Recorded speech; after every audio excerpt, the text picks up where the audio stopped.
যেদিন তুমি আমায় বৃন্দাবনে ময়ূর রূপে জন্ম দিলে, তারপরে এলাম আমি 30 লক্ষ বার পশুকুলে। আমি বাঘ হয়েছি, ভাল্লুক হয়েছি, হাতি হয়েছি, ঘোড়া হয়েছি।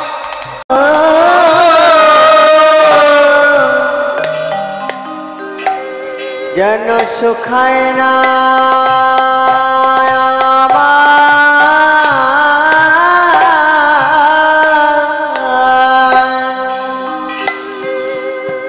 আমার নয়নে বাড়ি,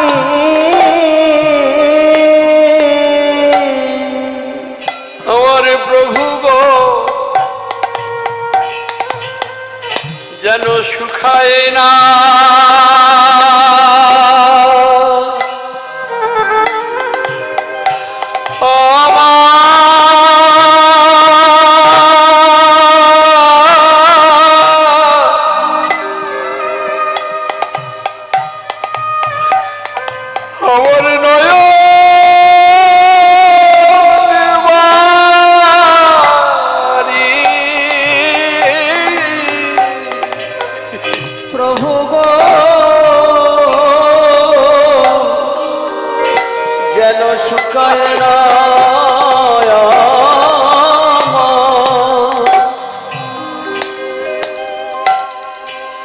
আমার নয়নে বাড়ি,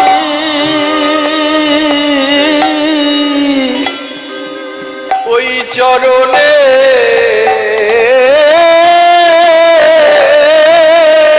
বাড়ি।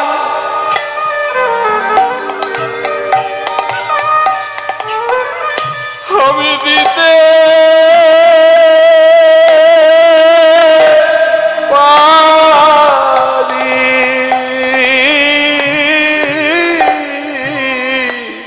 প্রভু গো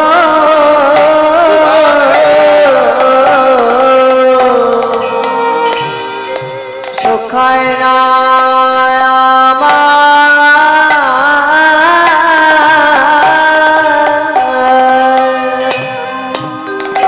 আমার নয়নে বাড়ি,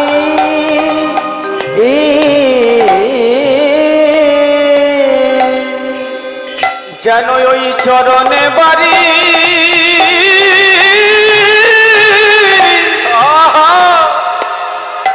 ওই চরণে বাড়ি দিতে পারি প্রভু গো সুখায় না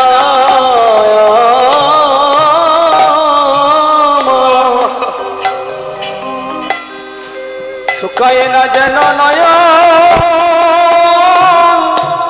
বাড়ি।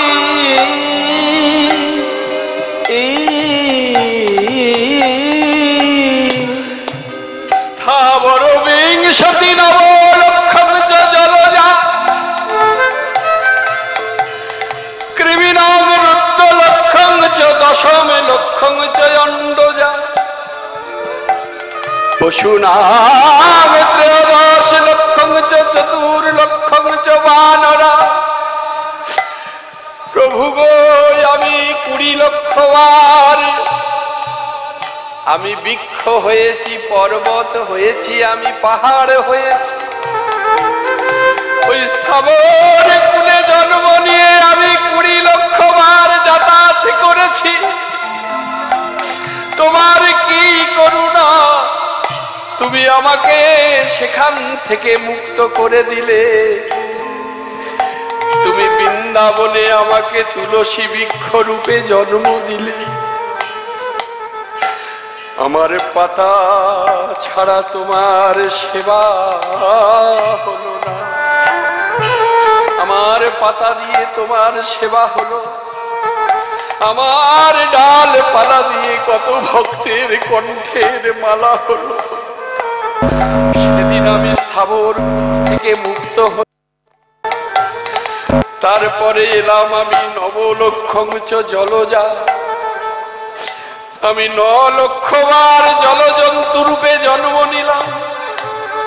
মাছ হয়েছি, আমি কুমির হয়েছি, আমি হাঙর হয়েছি। হে দয়াময়, তোমার কত করুণা, তুমি কৃপা করে আমাকে সেখান থেকে মুক্ত করে দিলে। যেদিন তুমি আমাকে শঙ্খ রূপে জন্ম দিলে, আমি তোমার মঙ্গল আরতিতে ধ্বনি করে উঠলাম, তোমার ভোগ আরতিতে ধ্বনি করে উঠলাম, তোমার সন্ধ্যা আরতিতে ধ্বনি করে উঠলাম। তারপরে এলাম আমি কৃমিনং রুদ্রলক্ষং চ, 11 লক্ষ বার আমি পোকা হয়েছি। তোমার কত করুণা, তুমি আমাকে সেখান থেকে মুক্ত করলে, বজ্র কীট রূপে জন্ম দিয়ে আবার আমার দ্বারা তোমার শিলা কাটিয়ে নিলে। যে শিলার নাম হলো এই জগৎ সংসারে, যেটাকে বলে নারায়ণ শিলা। তারপরে এলাম আমি 10 লক্ষ বার ডিম্বকুলে, সেখান থেকে তুমি আমাকে মুক্ত করে দিলে। যেদিন তুমি আমায় বৃন্দাবনে ময়ূর রূপে জন্ম দিলে, তারপরে এলাম আমি 30 লক্ষ বার পশুকুলে। আমি বাঘ হয়েছি, ভাল্লুক হয়েছি, হাতি হয়েছি, ঘোড়া হয়েছি। তোমার করুণার বলে তুমি বৃন্দাবনে যেদিন আমাকে গাভী কূপে জন্ম দিলে, আমার দুগ্ধ দ্বারা তোমার ক্ষীর ছানা নবনী হলো। তুমি আনন্দ করে আমার দুগ্ধের সেই তৈরি ক্ষীর ছানা নবনী সেবা করলে। তারপরে 4 লক্ষ বার আমার বানর কুলে জন্ম হলো। বানর কুলে জন্ম নিয়ে আমি ভগবত দাসত্ব করলাম, তখন তুমি আমাকে মুক্ত করে দিয়ে এই সাধের দুর্লভ মানব জন্ম দিলে। 20 লক্ষ বার স্থাবর কুল, 9 লক্ষ বার জলজন্তু, 20 আর 9 29, 11 লক্ষ বার কৃমিকুল, 29 আর 11 40, 10 লক্ষ বার ডিম্বকুল, 40 আর 10 50, 30 লক্ষ বার ওই পশুকুল। তাহলে 50 আর 30 80, আর 4 লক্ষ বানর কুল। এই 84 লক্ষ জন্ম পেয়ে, 84 লক্ষ জন্ম ভ্রমণ করে সাধের দুর্লভ মানব জন্ম পেয়ে, আমি যদি তোমার সেবায় না লাগি, আমি যদি তোমার নাম গুণ কীর্তন এই বদনে না বলি, আমার সাধের দুর্লভ মানব জন্ম বৃথাই যাবে। তাই আর কিছু করতে পারি বা না পারি, দিনান্তে যেন 2 ফোঁটা নয়ন বাড়ি আমি তোমার চরণে দিতে পারি। তাই বলছে আমার শুকায় না যেন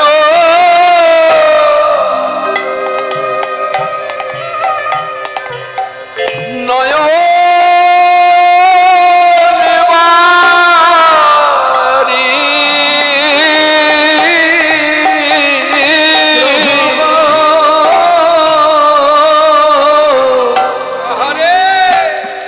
শুকায় না যেন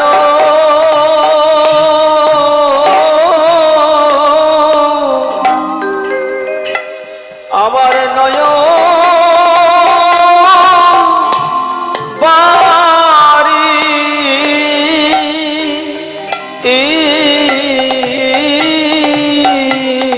বলিও হে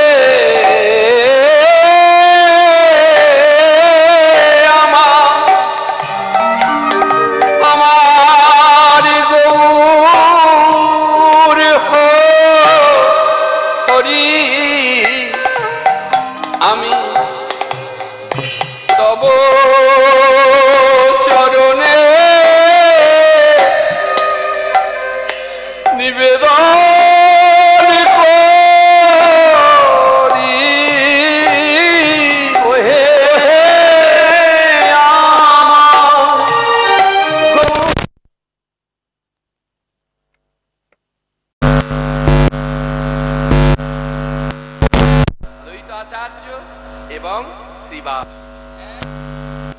করেনি আমার গদাধর প্রভু।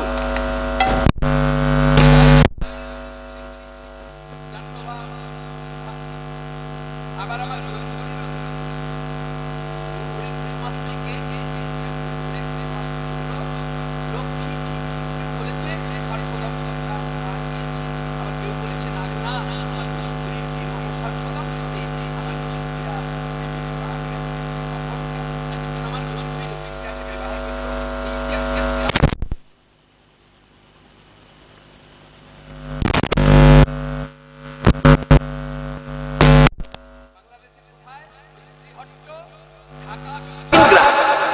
শ্রীহট্ট ঢাকা দক্ষিণ গ্রামে গিয়েছিলেন আমার গৌরহরি তেনার পূর্বপুরুষ অর্থাৎ দাদু ঠাকুমাকে দর্শন করতে। বাবার নাম জগন্নাথ মিশ্র আর দাদুর নাম হচ্ছে উপেন্দ্র মিশ্র। আর এই বাংলাদেশে গিয়ে আমার প্রভু প্রথম জীবনের প্রথম একজন ভক্তকে কৃপা করেছিলেন। কি বললাম? জীবনের প্রথম একজন ভক্তকে কৃপা করেছিলেন, সরাসরি সেই ভক্তকে নাম দিয়েছিলেন আমার গৌর। ওই বাংলাদেশে সেই ভক্ত কে জানো বাবা? সেই পরম ভাগ্যবান ভক্ত আমার মতো নরকের কীট নয়, আমার মতো ঘৃণিত প্রেষিত নয়। যদি তা হতো তাহলে আমার গৌরহরি সরাসরি তাকে কৃপা করতেন না। সরাসরি যিনি কৃপা পেলেন তিনি হলেন তপন মিশ্র। সেই তপন মিশ্রের চরণে আমরা কোটি কোটি দণ্ডবত প্রণাম জানাই। এত ভাগ্যবান যে আমার গৌরহরির সর্বপ্রথম নাম সরাসরি দিয়েছিলেন এই তপন মিশ্রকে, তাই তারা গর্বিত। বিষ্ণুপ্রিয়া দেবীর বিবাহর আগেই এই ঘটনা ঘটেছিল, আর বিষ্ণুপ্রিয়া দেবীর বিবাহর পর তারপরে চাঁদকাজি উদ্ধার বলুন, জগাই মাদাই উদ্ধার বলুন, চাপাল গোপাল উদ্ধার বলুন, এগুলো হয়েছে, নাম বিতরণ হয়েছে। আর শক্তি দিয়েছিলেন কে? না, আমার বিষ্ণুপ্রিয়া দেবী মা। তিনি যদি শক্তি না যোগাতেন তাহলে এত অবাধে হরিনাম সংকীর্তন আমার প্রভু করতে পারতেন না। তাহলে আজকে সেই যখন বাংলাদেশে তিনি গিয়েছিলেন, সেই আমার গৌরহরির অদর্শনে, গৌরহরিকে দেখতে না পেয়ে গৌরহরি বিরহ সর্পদংশনে লক্ষ্মীপ্রিয়া দেবীর প্রাণ গিয়েছিল মা। আর আজকে আমরা আস্বাদন করছি আমার গৌরহরি এবং বিষ্ণুপ্রিয়ার শুভ পরিণয়। একটা হচ্ছে পরিণয় আর একটা হচ্ছে প্রণয়। কি বললাম? একটা পরিণয় আর একটা হচ্ছে প্রণয়। পরিণয় মানে বিবাহ, আর প্রণয় মানে হচ্ছে প্রেম। দেখো, দুটোতেই নয় আছে, দুটোতেই নয় আছে, এখানে কিন্তু ছয় নেই। এই নয়ের সঙ্গে যখন ছয় যোগ হয়ে যায় তখনই তো বড় বিপদ হয় গো। বললো নয় ছয় যেন করো না। উদ্দেশ্য, যে উদ্দেশ্যে তুমি বিবাহ বন্ধনে বাধা পড়েছ, সেখানে কামনা বাসনাটা যেন অতিরিক্ত হয়ে যায় না, যেখানে মহা বিপদে পড়তে হবে তোমাকে আমাকে। আজকে আমার গৌরহরির সেই শুভ পরিণয়। তাই আজকে কাঞ্চনাকে জড়িয়ে ধরে বলছে, আমি রূপ দেখে এসেছি, আমার মন বড় আকুলি উকুলি করছে, আমি আর থাকতে পাচ্ছি না রে, আমি আর থাকতে পাচ্ছি না, কি করব? তখন কাঞ্চনা বলছে, ওরে প্রিয়া, তুই যাকে দেখেছিস সে আর কেউ নয়, সে হলো নবদ্বীপের বড় মাপের পণ্ডিত, যার নাম হচ্ছে নিমাই পণ্ডিত। আর তার মাকে জানিস? তার মায়ের নাম হচ্ছে শচী দেবী। আমি একটা কথা তোকে বলছি শোন প্রিয়া, ওই নিমাইয়ের মা প্রত্যেক দিন গঙ্গায় স্নান করতে আসে। হ্যাঁ, প্রত্যেক দিন? বললো হ্যাঁ, তার সূচি আছে। কতবার যে স্নান করে, কেউ যদি ছুঁয়ে দেয় তার কোনো কথাই না। কতবার যে হাত, অনেক মায়েদের আছে না সূচি, দেখবেন বারে বারে হাত ধুচ্ছে, কাপড় কাচ্ছে, স্নান করছে, তবু তার সূচি যাচ্ছে না। তা আমার সূচি মায়ের ছিল, তাই সেই সূচি। তা যখন আসবে গঙ্গায় স্নান করতে, তুই একটা প্রণাম করবি মাকে, তোর মনে হয় সমস্যার সমাধান হয়ে যাবে রে প্রিয়া। যা যা যা, এই সময় এক কাজ কর, তুই এখন একটু বিশ্রাম কর, অনেক রাত হয়েছে, কাল সকালে কিন্তু মনে রাখবি তোকে একবার গঙ্গায় যেতে হবে। আর ওই প্রভাতকালেই আসে ওই নিমাই প্রভুর মা গঙ্গায় স্নান করতে। প্রিয়ার কথা শুনে কাঞ্চনা গেল গৃহে, আর প্রিয়া নিজের গৃহে শয়ন করলো। প্রভাতকালে উঠে প্রিয়া এবার গঙ্গায় জল আনতে যাচ্ছে, আবার সেই গঙ্গায় জল আনতে যাওয়া। আর আমার সচিমা স্নান করে উঠে আসছে। প্রিয়া কলসিটি মাটিতে রেখে যেই না সচিমায়ের চরণে একটা প্রণাম জানিয়েছে, যেই না প্রণাম করেছে, হায় হায় হায় হায়, গেল গো, এই এই এই মেয়ে, কোন ঘরের মেয়ে?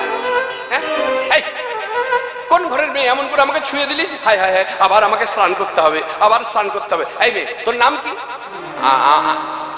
আমার নাম বিষ্ণুপ্রিয়া। হ্যাঁ, বিষ্ণুপ্রিয়া, কি সুন্দর নাম গো তোমার। তা তুমি কার মেয়ে গো? আমার পিতার নাম হচ্ছে সনাতন মিশ্র। ও, তুমি সনাতনের মেয়ে? তা আমাকে প্রণাম করলে কেন? না মা, আমি তো বিষ্ণুর উপাসক, আমি বিষ্ণুকে পূজা করি, তাই তোমাকে একটা প্রণাম করলাম, এই জন্য যাতে করে আমার বিষ্ণু ভক্তি গাঢ় হয়। তুমি একটু আশীর্বাদ করো। মা তখন দুহাত তুলে আশীর্বাদ করছে। বেশ বেশ বেশ, আমি আশীর্বাদ করি, তোমার বিষ্ণু ভক্তি গাঢ় হোক, তোমার বিষ্ণু ভক্তি গাঢ় হোক, তোমার বিষ্ণু ভক্তি গাঢ় হোক। আর মনে মনে চিন্তা করছে, বাহ কি অপূর্ব দেখতে গো, আমার নিমায়ের সঙ্গে যা মানাবে না। ওটা ভিতরে ভিতরে বলছে, আর এদিকে বাইরে আশীর্বাদ করছে যে তুমি বিষ্ণু ভক্তি তোমার গাঢ় হোক। এই বলে দুজন আর গৃহে ফিরে গেল। আর সচিমা ঘরে গিয়ে আর মন স্থির নেই। আহা গো, কি দেখলাম, আমার নিমায়ের সঙ্গে এই মেয়ের বিবাহ দিতেই হবে। ও ঈশান, ঈশান, ও ঈশান। হ্যাঁ মা, যাই। ওরে এই যাতো একবার ওই নবদ্বীপের সনাতন মিশ্রের ঘরে যাতো। কেন মা? সনাতন মিশ্রের ঘরে যেয়ে কি করবো? না, ওর মেয়েটা বড় হয়েছে, দেখতো আমাদের নিমাই বড় একা হয়ে গেছে রে, লক্ষ্মীপ্রিয়া চলে গেছে, আমার বয়স হচ্ছে, কদিন আর বাঁচবো, তা ছেলেটার মাথায় তো একটু ফুল জল দিতে হবে নাকি? তুই কি বলিস? হ্যাঁ মা, তুমি ঠিকই বলেছো, যেভাবে নাম করছে আমার ভয় লাগে বড়। বেশ, তুমি যখন বলছো আমি যাই। তাই ঈশান গেছে সনাতন মিশ্রের বাড়িতে। আর শচী যখন পাঠিয়েছে একটা কিছু তো হবে বলল। সনাতন মিশ্রের বাড়িতে গিয়ে দেখলেন সনাতন মিশ্র নেই, প্রিয়াকেও দেখতে পাওয়া যাচ্ছে না। প্রিয়ার মা বেরিয়ে এসেছে। কে গো তুমি? না, আমি এই নবদ্বীপের একজন মানুষ। তা আমার বাড়িতে কেন? না, তোমার মেয়েটা যে বড় হচ্ছে, তা একটু বিয়ে থাওয়ার কথা কি চিন্তা হচ্ছে? দেখো বাপু, মেয়ে বড় হলে তো বাবা মায়ের চিন্তা থাকবেই, কিন্তু মেয়ের যে বিয়ে দেব, ছেলে কোথায় পাবো? আগে তো পাত্রের সন্ধান চাই, না হলে মেয়ের বিয়ে দেব কোথায়? তখন এইবার সেইখানে কথা পারছে। বলো, কে বলেছে পাত্র নেই? পাত্র আছে। বলো, পাত্র আছে, কোথায় আছে গো? তখন ঈশান বলতে লাগলো, পাত্র আছে নবদ্বীপে। ওরে পাত্র আছে এই নবদ্বীপে। ওরে পাত্র আছে নবদ্বীপে। সে যে জ্ঞানার্তিত আর ধ্যানার্তিত। পাত্র আছে নবদ্বীপে।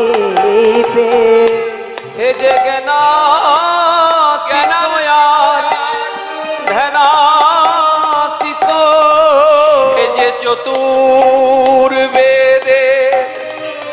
বেদাতীত। সে যে জ্ঞানাতীত আর ধ্যানাতীত।